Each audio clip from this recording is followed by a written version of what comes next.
every single day is different. So what we do, because we're making digital content, and the way that our YouTube cadence is programmed currently is that every Friday a new video of mine comes out on YouTube. So at any given time, we probably sit down and we plan out the next 6 months of Fridays in terms of what the topics are going to be, and then at any given time, So I currently know like what's going live June 26th. Wow. That's probably not a Friday. Don't look that up. But I, know what we're posting, and that's mainly because I sit with our YouTube manager who looks at back-end SEO, search engine optimization, and knows not only what content the audience is asking for, but how to title it properly so it gets the most clicks on YouTube. And we kind of plan that out ahead of time, and then after we know what the topics are, I'd say at any given time I'm 2 to 3 weeks shot ahead. So the video that I'm shooting this week isn't going live until March 16th, and all the other content is locked, and rights and clearances have checked it, it's ready to go up. And some days are spent fully on set where I'm out of the office either doing something in my apartment with my camera operator, or we're shooting on location at I can't even give an example of a place because every episode's different, but just to give you one example of what we did this week, I'm working on 5 days of self-care, which is such an exciting episode for me because I just get to care about myself for work. But I basically just shot a episode at Naturopathica Spa where I did a whole sound bath experiment where I sat with these crystal bowls and heard sound resonating through my body. Nice. That was awesome. But like everything from that to one day I'm on set with the Radio City Rockettes and learning how to be a Rockette. And so I can really be anywhere at any time. And then other days are no cameras up at all, and I'm sitting at my desk plugging away at emails, trying to plan the upcoming shoots, or watching edits from our post-production team and giving notes on cuts that are just about to be locked. Other days I'm actually in the editing software myself, editing my footage, which I like to do a little bit before I give it to the post team just to save them a little bit of time because we give them hours and hours of footage for a 10-minute YouTube video.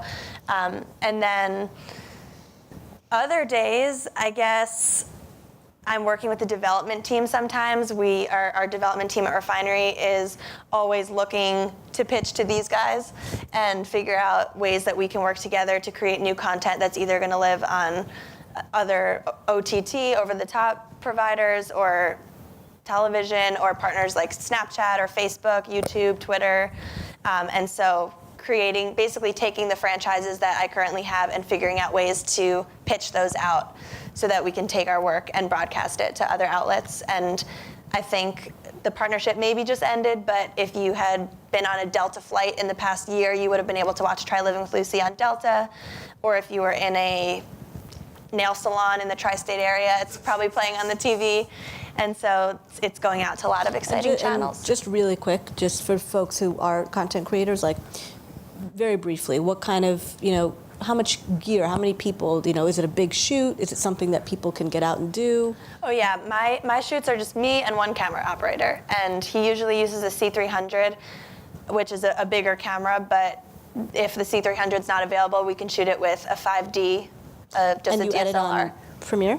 Yeah, and we edit on Adobe Premiere, and basically like the toughest part is transcoding the footage because it usually gets pulled in a weird format and Premiere doesn't recognize it. So if you have Adobe Media Encoder, you can just translate that weird file into an MOV file or an MP4 file and just pull it right into Adobe Premiere or iMovie. I really started out by learning through iMovie, and then I got a little bit into Final Cut in college, and then Refinery uses Premiere, so now I'm in Premiere. But they're all sort of the same, and I would not call myself a proficient editor by any means, but I know the basic keyboard functions to cut and paste, and so all I really have to do is duplicate sequences and cut footage up and delete the dead air in between and suck it all together so that it looks like a string out. And that's, I think, it's interesting for you guys, some of you who are maybe looking at what kind of hard skills to pick up. even if you're not thinking like I'm going to be an editor or I'm going to be this, it's definitely valuable to pick up those skills because it will make you a really well-rounded Absolutely. producer, director. I mean, Yeah. I know for me, I edited and shot my own stuff for many years, and now that I think it makes me a better producer, but I'm a terrible editor, so, but it's good to know how to do it. Yeah, and actually when I was applying to Refinery and I went in with that saying that I was not helpful. proficient editor, but I could edit, and I'm not a DP, but I can shoot, and I'm not XYZ.